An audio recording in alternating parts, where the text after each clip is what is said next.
Sino ang nagpahintulot sa iyong lumabas ng Reflection Cave? Alam ng iyong alagad ang kanyang mga kasalanan. Nawala ang hadlang sa Reflection Cave, at nais lamang ng iyong alagad na saklolohan ang Evil Sky Pavilion. Sadyang gipot lamang ang pagkakataon. Tiyak na wala akong intensyon na leaves ang Reflection Cave. Punong guro, isinasamo kong siyasatin ninyo ito ng mabuti. Sa kaunting antas lamang ng iyong pagsanay, nais mo pang sumaklolo. Sa tingin mo ba ay matatakot sa iyo ang 7 dakilang sekta? Sa huli, ang lahat ng pagtitimbang ay nakasalalay sa lakas ng kamao. Handang mamatay ang 7 dakilang sekta. Kahit gaano ka pa kagaling magsalita, magagawan mo ba silang mapa-atres? Nang makita ni si Wuya ang digmaan, labis siyang nag-alinlangan. Ang 7 dakilang sekta ay naglakas loob na lumusab kahit sa isang 9-leaf.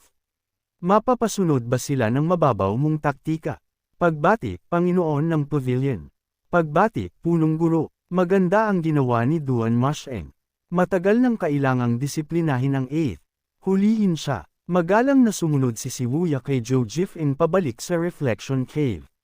Maaari na kayong umalis lahat. Column, Panginoon ng Pavilion. Column, punong guro. Banal na kabisera, imperial na lungsod, palasyo ng Evergreen. Sa loob ng silid-aralan, ang kasalukuyang emperador na si Liu Ling ay dahan-daang gumuhit gamit ang kanyang pinsel. Inulat ng mga especially iyan na ang 7 dakilang sekta ay tuluyang nawalis ng Evil Sky Pavilion, at walang anumang kakayahang lumaban. Inakala ko noong una na magiging patas ang pinsala sa dalawang panig. Kahit gaano pa kalakas ang matandang demonyong si Ji, mahihirapan siyang harapin ang napakaraming dalubhasa.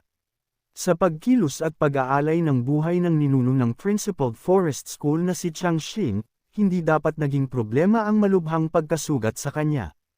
Ang mga natitirang alagad ng Evil Sky Pavilion ay hindi na magiging banta.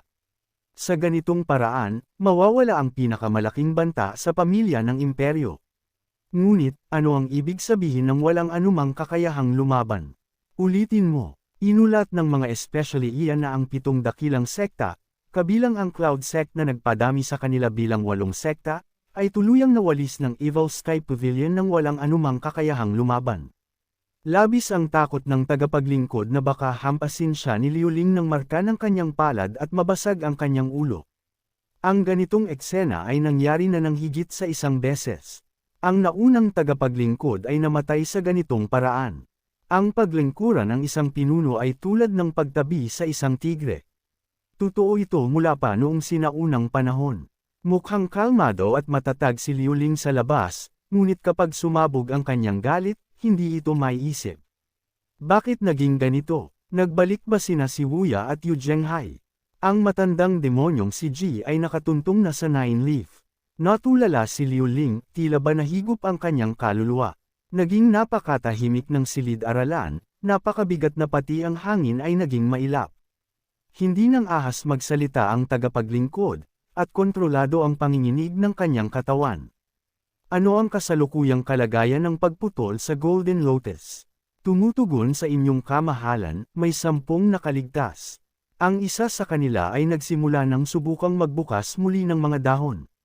Ano ang sitwasyon ng digmaan sa Liang State? Ang mga tauhan ng Gentle Edge at ang Underworld Sect ay naglalaban ng matindi. Matagal nang nagtungo si Yu Zhenghai sa Liang State. Sa maikling panahon, nangangamba akong wala siyang pagkakataong gumawa ng kaguluhan. Itinaas ni Liu Ling ang kanyang pinsel, isinawsaw sa tinta, at isinulat ang kamatayan sa papel na mabilog. Ilabas siya, nabasag ang ulo ng tagapaglingkod. Hanggang sa kanyang kamatayan, hindi niya naunawaan kung bakit siya biglang inatake at pinatay ni Liu Ling. Bilang pinakamaunlad na lungsod sa Great Flame, ang banal na kabisera rin ang lugar na may pinakamabilis na balita. Hindi katakataka na si Liu Ling ang unang nakatala, ngunit walang pader sa mundo ang hindi nilalabasan ng hangin. Ang ganitong malaking labanan ay imposibleng maitago. Ang balita tungkol sa pag-abante ng Panginoon ng Evil Sky Pavilion sa 9-leaf ay kumalat sa buong banal na kabisera, at pagkatapos ay lumaganap sa Siyam na lalawigan gamit ang banal na kabisera bilang sentro. Mula ngayon, ang Evil Sky Pavilion ang magiging pinakamalakas na kapangyarihan sa ilalim ng kalangitan. Sino ang mangangahas na sumuway? Ito nga ang lugar na aking iginagalang. Kung balang araw ay makasali ako sa Evil Sky Pavilion, handa ako kahit mabawasan ng 10 taon ng aking buhay. Sa iyong talento, baka ayaw ka man lang nilang pagilbihan ng tsa at magwalas ng sahig.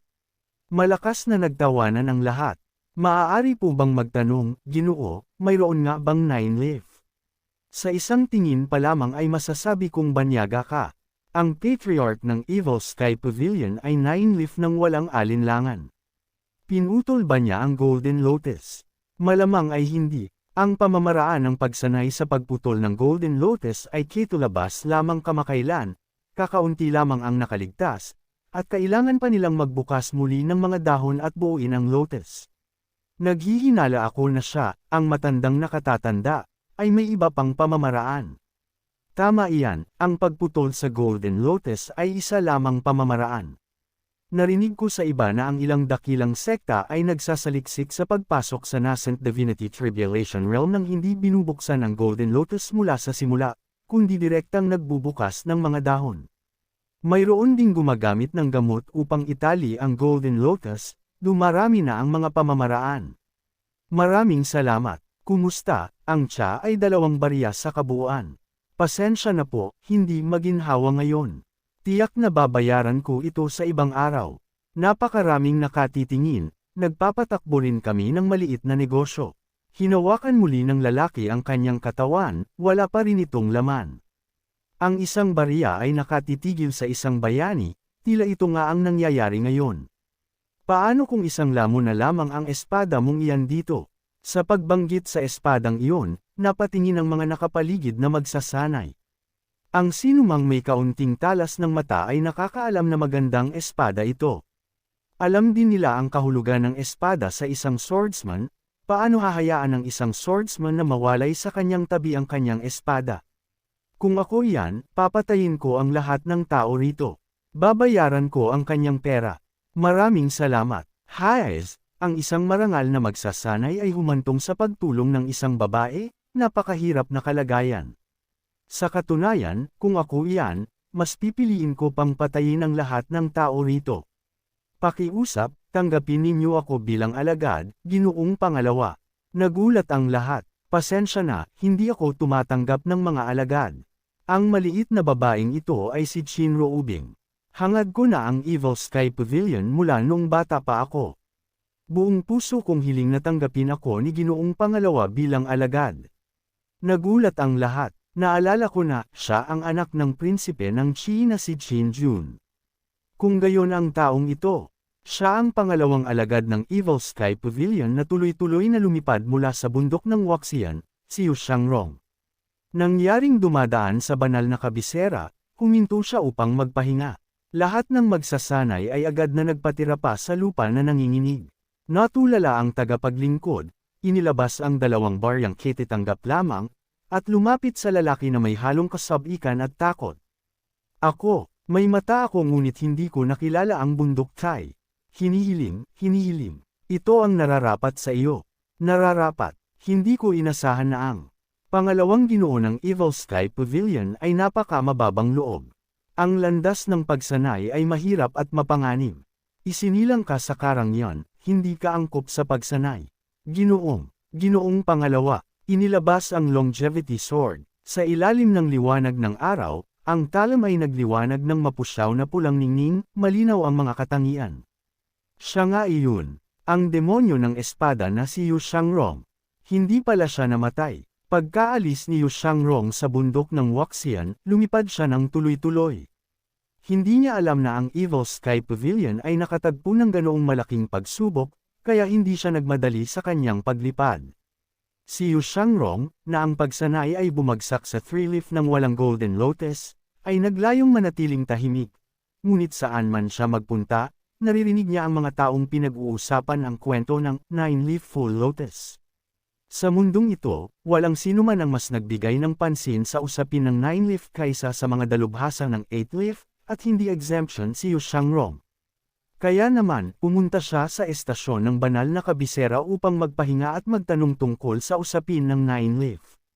Pagkatapos ng kalahating araw na pagtatanong, nakuha na ni Yu Xiangrong ang kabuuang pagkasunod-sunod ng mga pangyayari. Sa isang pangungusap, ang kanyang matandang punong guro ay winalis ang 8 dakilang sekta sa anyo ng isang Nine Leaf. Tungkol naman sa katotohanan ng usapin, ang mga tiyak na detalye, at kung may mga mali sa pagpasa ng balita, kailangan niyang bumalik at magtanong upang malaman. Hindi lamang niya inasahan na makakatagpo siya ng isang taong nakakilala sa kanya sa estasyon. Bago ito, isang beses lamang siya nakatagpo ni Yu Xiangrong, noong oras na iyon, nilaibat niya ang banal na kabisera kasama ang eldest brother at pansamantalang nanatili sa tirahan ng prinsipe ng China si Qin Jun, kung saan nagkaroon sila ng maikling pagtatagpo. Hindi inasahan na labis pala ang kanyang pagkahumaling sa Evil Sky Pavilion. Huwag mong masyadong taasan ang pagtingin sa iyong sarili, magiging masakit lamang ang iyong pagbagsak. Column, kung hindi niya siya matatanggihan ng walang awa, makakasama lamang ito sa kanya sa hinaharap. Marahil, ang isang tunay na swordsman ay dapat maging ganito. Kahit bilang isang ordinaryong tagapaglingkod sa estasyon, ang imahe ni Yu Xiangrong sa kanyang isip ay naging napakataas. Karaniwan sa estasyon, nakararanas siya ng panlilibak at pangingit-ngit ng mata mula sa maraming tao. Karamihan sa mga magsasanay na may mababang pagsanay ay ginagamit pa nga siya upang ibuhos ang kanilang galit. Sa kabilang banda, ang ganoong dalubhasa, ang demonyo ng espada na nagpapatinig sa mga tao sa takot sa balita tungkol sa kanya, ay napakamababang loob. Napakalaki ng agwat ng mga tao. Tila nananaginip ako, nakipag-usap talaga ako sa demonyo ng espada na si Yu Xiangrong. Paano naging demonyo ito? Ito ay isang mayanhing ginoo. Isang tunay na dalubhasa sa landas ng espada. Ang pagkakita ay paniniwala, ang pagkarinig ay kasinungalingan. Ang mga nakaraang tsismis na siya ay isang demonyo na pumapatay ng walang kurap ay inggit lamang ng mga taong may masamang layunin. Kung gayon ang mga tao sa talaan ng kamatayan ay mga hamak at walang hiyang kontrabida rin. Umaasa talaga ako na magpatuloy ang nakatataas na demonyo ng espada sa pagdaragdag sa talaan, magiging kawili-wili iyon. Ang paglitaw ng Nine-Leaf Golden Lotus ay labis na nagpalabo sa momentum ng pagsanay ng Golden Lotus. Ang bilis ng paglaganap nito ay labis ding lumampas sa imahinasyon. Sa malayo sa Liang State, ang 4 na dakilang tagapagtanggol ng Underworld Sect ay orihinal na naghahanda na pamunuan ng karamihan upang labanan ang mga tauhan ng Gentle Edge, ngunit sa isang gabi, bigla silang huminto. Hindi gaanong makapaniwala si Yu Zhenghai, habang nakatitingin sa kanyang pinakakikilalang 4 na dakilang tagapagtanggol. Hua Chongyang, ikaw ang pinakapinagkakatiwalaan ko karaniwan. Sino ba talaga ang nagpapakalat nito? Pinuno ng sekta, ang lahat ng miyembro ng aming mga sangay ay nagtanong-tanong na. Ang usapin ng Nine Leaf ay totoo nga, nangangamba akong hindi ito magagawang pekain. Ang Evil Sky Pavilion ay pinalibutan, at nagkataon na nakikipaglaban tayo sa mga tauhan ng Gentle Edge, paano magkakaroon ng ganoong pagkakataon? May naglalaro ng taktika. Ang biglaang pag-atres ng mga dayuhang tribo ay tinatayang dahil din sa takot sa usapin ng Nine Leaf. Para sa atin, magandang bagay din ito.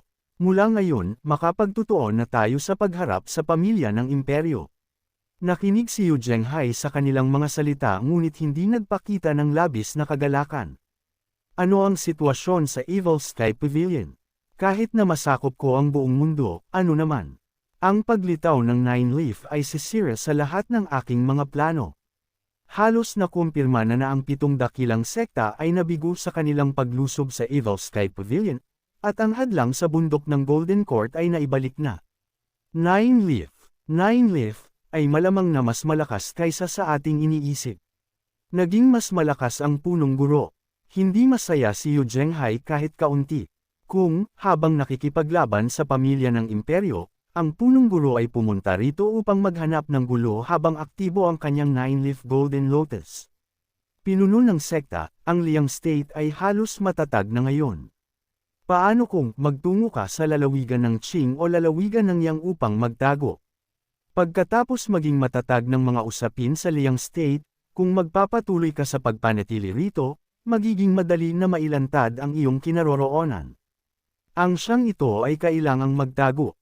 Ang marangal na pinuno ng sekta ng pinakaunang demonyong sekta sa ilalim ng kalangitan ay kailangang magtago.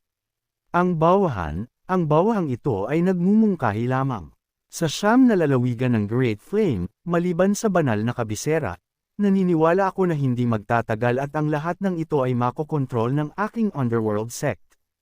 Aling mga lugar ang kasalukuyang mahirap kunin?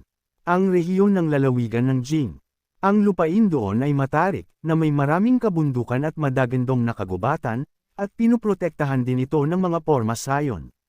Madaling ipagtanggol at mahirap atakihin. Kung gayon ako mismo ang mamumuno sa lalawigan ng Jing. Matalino ang pinuno ng sekta. Sa mismong pagmumuno ng pinuno ng sekta, bakit mag-aalala sa hindi pagkuha sa lalawigan ng Jing? Bukas ng umaga, ang bawahang ito ay handang humawak sa manibela at ihatid ang pinuno ng sekta sa kanyang pag-alis.